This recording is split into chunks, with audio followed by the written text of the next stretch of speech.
everyone should have access to the slide deck and the agenda.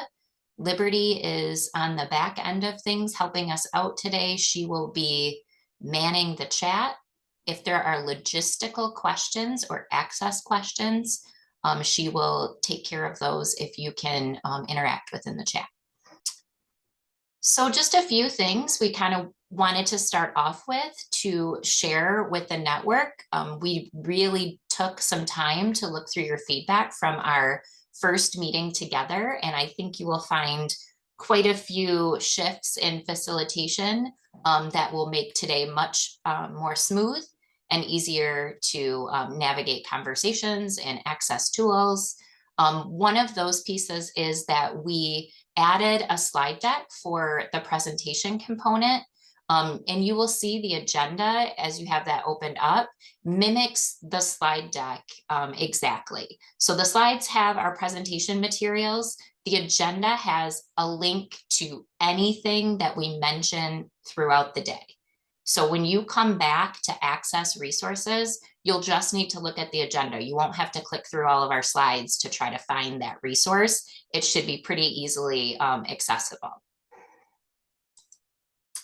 Some housekeeping pieces. I already see many of you have renamed yourselves. This is going to be very important for our breakout times to be as valuable as possible and to have the most time that we can in those breakout rooms having those conversations. A few things to bring to your attention that are very different shifts than what we've done in the past are the breakout rooms. So you see on the screen here, whether you're in a group gathered in one space or you're an individual logged in on your own device in your own space, you will be self-selecting your breakout. So when we open those rooms, you will be looking for your ISD name. All of those breakouts are pre-named, and some ISDs have several rooms. So our guideline will be take a look at how many are in that room. We're shooting for about 6 in each room, but know that if you have 7 coaches in your area and you all want to be in the same room, that's totally fine. That 6 per room will just help guide the navigation of those rooms. So please make sure that when we open the breakout rooms, and we're going to try that here momentarily, that you're self-selecting your ISD and you're managing around 6 people in a room. A few other housekeeping items just in relation to our procedures. Your sign-in is on the slides, but it's also in your agenda. So you should be able to easily click on that and get signed in for today. Know that we did shift, and those of you who are in one room together, only one person needs to log into the Zoom, the person who's presenting. But you all will need to have access to the agenda for all the links and the Slido. So we're going to be interacting with you through that capacity, but there really only needs to be one person in the Zoom. Also, the website and resources, make sure you have access to the Literacy Essentials website. If you don't, Liberty's email is on the slide, and you can reach out to her. If there's been any new coaches added, Liberty can help get them all set up as well. All right, let's review the tools that we used last time and that we will continue to use in the network. The first is the use of Slido. Please know the purpose of that is to provide group feedback and gather reflections, and also to ask questions. So there will be a Q&A in Slido open all day. That Q&A is for you to ask anything that you would want our facilitators, our team, to respond to. Know that when you put a Q&A in there, it is anonymous, which is fine, and we'll interact and answer those questions. But if it's something you want further conversation about, please enter your email with your question, and then we can help touch base with you at a later time. Use of the breakout rooms, this is going to give you that opportunity to network. Hopefully today is a little bit more smooth with that. The chat is specifically going to be for logistics, and Liberty will be monitoring today. Last time Annie helped us out with that. And then know that you can use your own application of learning in whatever way works for you. If you are keeping paper and pencil next to you and you want to jot down some notes, sticky notes, a notebook, just to turn and talk to your neighbor in some of the spaces where we'll have debrief time, that's totally fine as well. But these are the tools we'll consistently use in the network. All right, so I'm going to get us started to make sure everybody is in the Slido. You can use your phone and scan what's on the screen, or you can go to slido.com and enter that number on the screen. I'll just give everybody a minute or two here to get set up and get in there. And once you're in there, take a minute. We're not going to enter this in the Slido, but just take a minute and read through our 7 norms of collaboration and think through which of those norms you're going to be spending some time focusing on today. So I'll pause, let you get set up, and let you review those norms. All right, hopefully you are all in that Slido. I would like to acknowledge that the last meeting we had over 600 people log into the Slido, and we used the feedback from Slido to help us design today. So hopefully you will see some of that feedback in action today.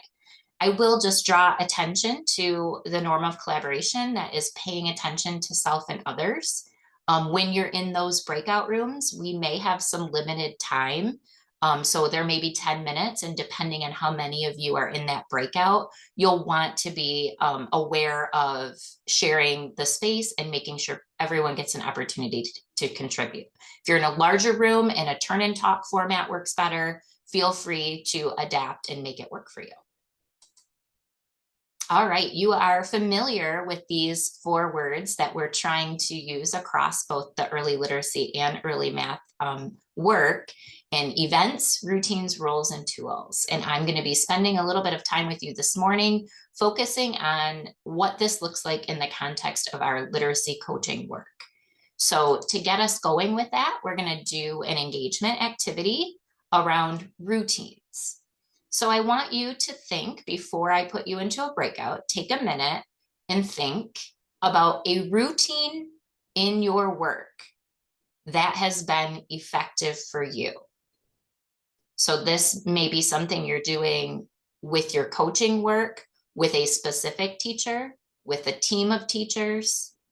Just take a minute and think about one routine that really has been effective. As you're thinking about that, I will open the breakout rooms. You're going to enter the room with your ISD name, and I will put a timer on for 10 minutes.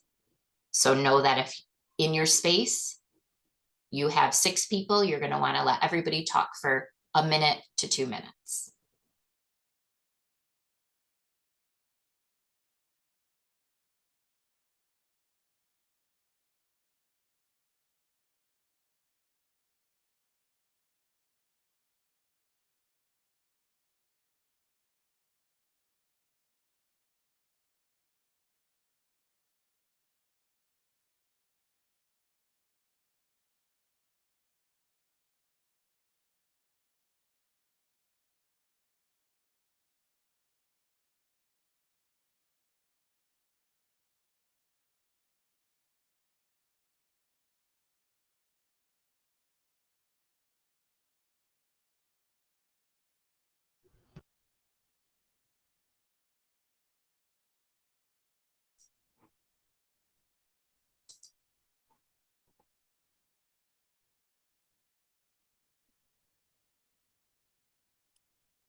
Our rooms are closed, and I believe everyone is trickling back into the main room.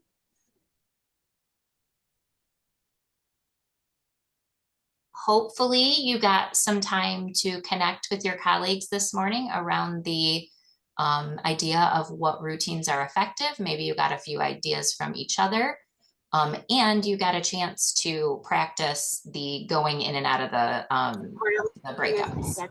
If there were issues, remember that you can type in the chat. Liberty and Heather will help us manage. If you don't have a breakout room, if you're not affiliated with an ISD, there are some extra rooms at the very bottom. I believe 2, 3, and 4 would be rooms that you could enter with one another during the next breakout. So that will be kind of how we go in and out. So hopefully this is smoother than last time and you'll get some time to have some solid discussion rather than managing where you're going. So appreciate taking the time to figure that out with you. All right, I wanted to move into the idea of that we discussed at our last meeting that I know this group is very familiar with, is the idea of using adult learning principles in your work. And so just thinking through these 4 bullets, gaining immediate relevance and application. So that is something that has come from feedback of the group, is that when you spend these days together, you want tools, you want thoughts, ideas, things that you can take away and apply immediately to your work. So you will be getting some of that today through the thinking traps work with Heather and through the dyslexia learning with Shelley in the afternoon. And definitely your pathways are full of immediate application of strategies. So we're really excited for what today will look like and how you will be able to utilize the learning. Planning using your own voice in your learning. So again, as long as you're logged into that Slido and you're providing that feedback, we will be using that to drive the work moving forward. Reflecting on challenges and implementation of new skills through that pathway work and some of the learning we're going to do together. You will have some time to reflect and have conversations in your breakouts. And then finally, connecting new and past learning. So one theme you're going to see throughout the coaching network is that we are going to have an emphasis on learning throughout around the dyslexia work, around thinking traps, and around grades 4 and 5 and coaching in those settings. So for the whole year, those will be 3 big themes that we will dig deeper into and expand on to connect new learning to past learning. So I wanted to share a little bit about the routines that we're establishing in our work and planning. And I've mentioned the Slido and the surveys that have helped us, but also we started our coach coordinator meetings. So right before Thanksgiving, we met with all the coach coordinators to run through the agenda, to problem solve. We were able to get a lot of feedback on what's working and what needs improvement. So that contact and connection with those coach coordinators is extremely important. We have the whole year scheduled to have those meetings prior to the coaching network. You also may have noticed that you got your agenda right before Thanksgiving so that you could plan what the context was, a little bit of the agenda. We had to move some things around, but we made it a priority to get that out to the team. And then that task force, early literacy task force coaching network planning work group is the other work group where we are digging into the data, looking at the areas of support and need, and many coaching coordinators sit in on that work group to help us plan. So I thought it would be helpful, based on some of the feedback, to just provide an overview and context of the MESA work and the roles of MESA and how that aligns to the work you do as coaches. So just a general overview of what is MESA. MESA is the Michigan Association of Intermediate School Administrators. Superintendents and administrators across the 56 ISDs are part of the MESA group. We have 10 regions and you can see them divided by colors. And each of those regions has one representative, or each of the ISDs within each of those regions has one representative that sits on GELN, the General Education Leadership Network. And so you can just look at the regions. You can see, if you click on that map, you can see where you fall and which region you're in.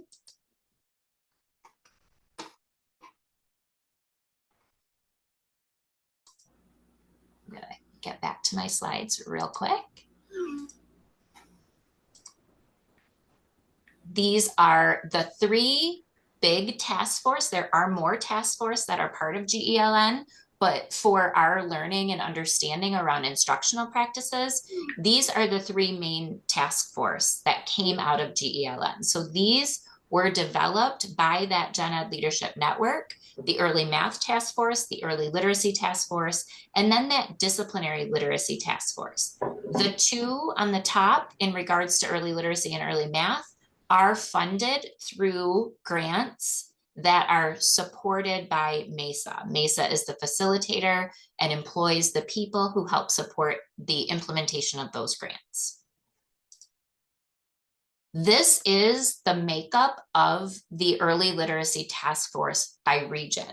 So this aligns with that map that I just showed.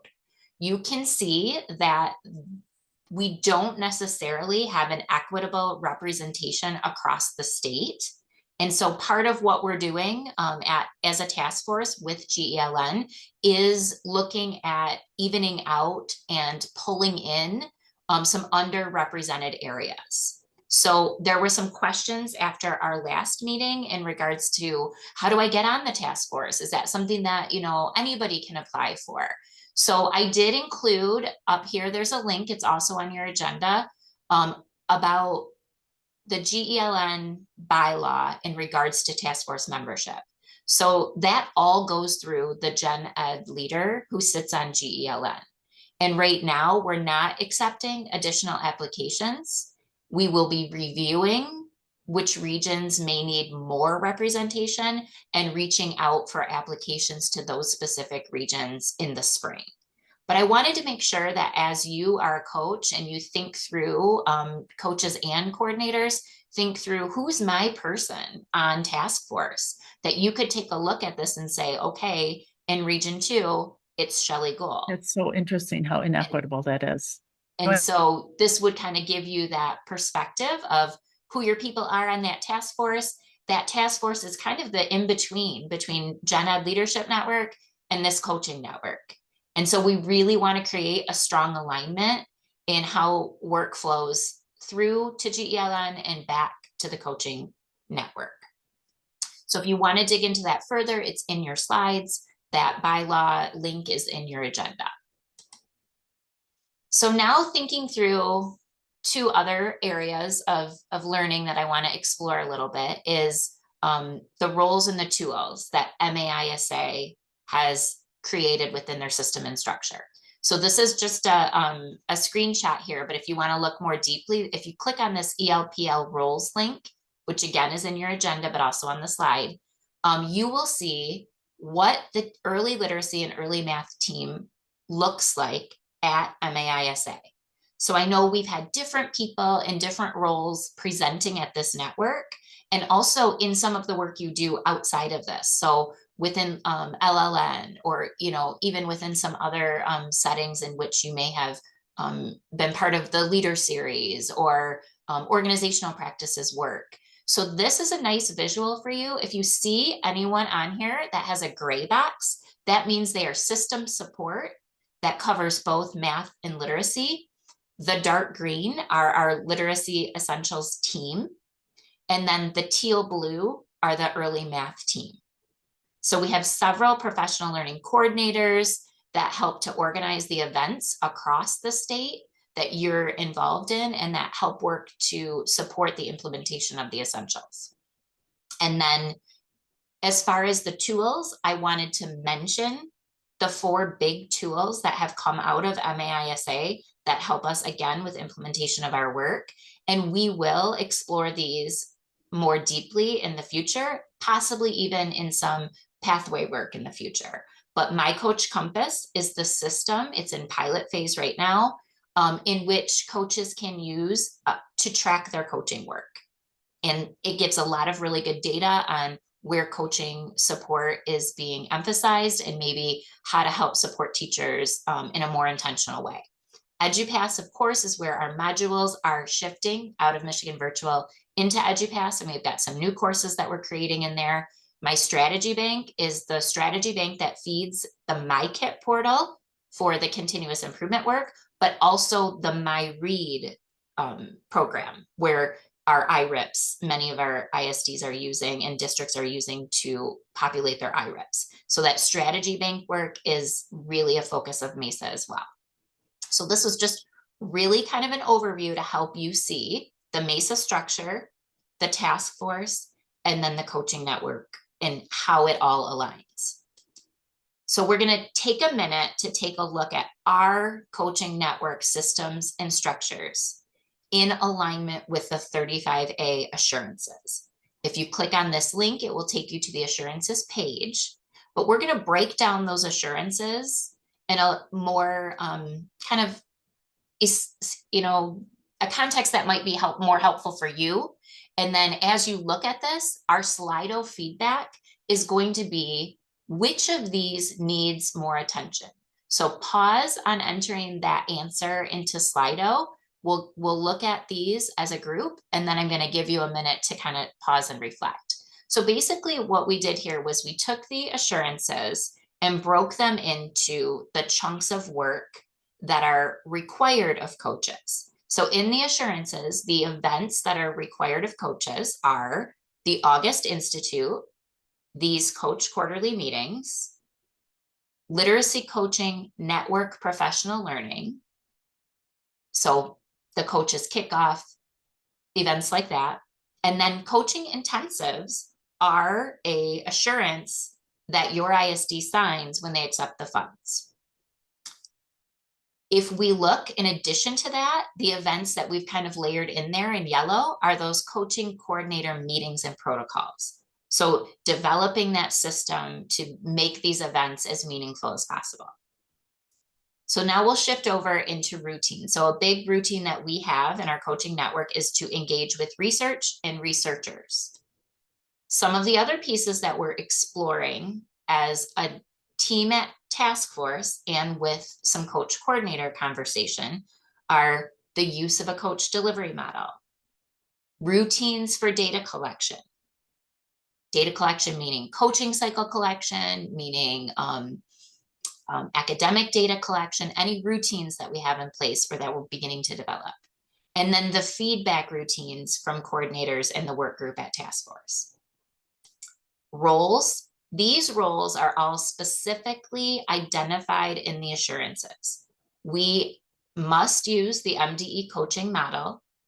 We must provide professional learning on administering and analyzing instructional assessments.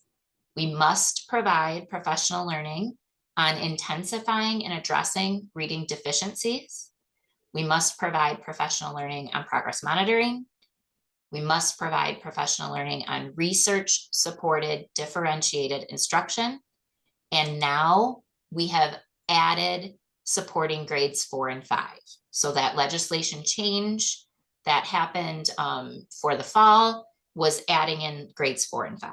So those are all components of your role as a 35A funded coach. And then finally, tools. So these tools are mentioned in the assurances as well, that all of our coaches must go through the coaching modules, the K3 modules, now letters training as of last year, and must be fluent in assessment literacy. That is also one of the assurances. And then we've added these supporting documents. So thinking through some of the tools that exist out there, a self-reflection tool for coaches, the self-reflection tool for teachers, the organizational practices, any of those documents that have been developed to help support the work. So I want you to take a minute and look across this slide and think about the assurances for the coaching work and tell us a little more about what needs more attention. So meaning attention statewide, attention at events through this network with coordinators. Just take a minute, read through this, and give us some of your feedback within the Slido. I'm going to pause and give everyone a minute or two.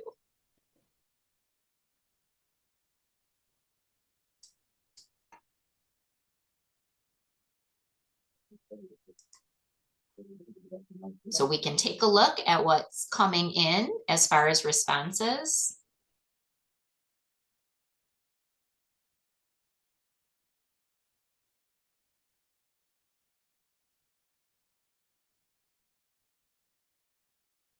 I see a lot of assessment literacy, focus on roles, 4-5 essentials.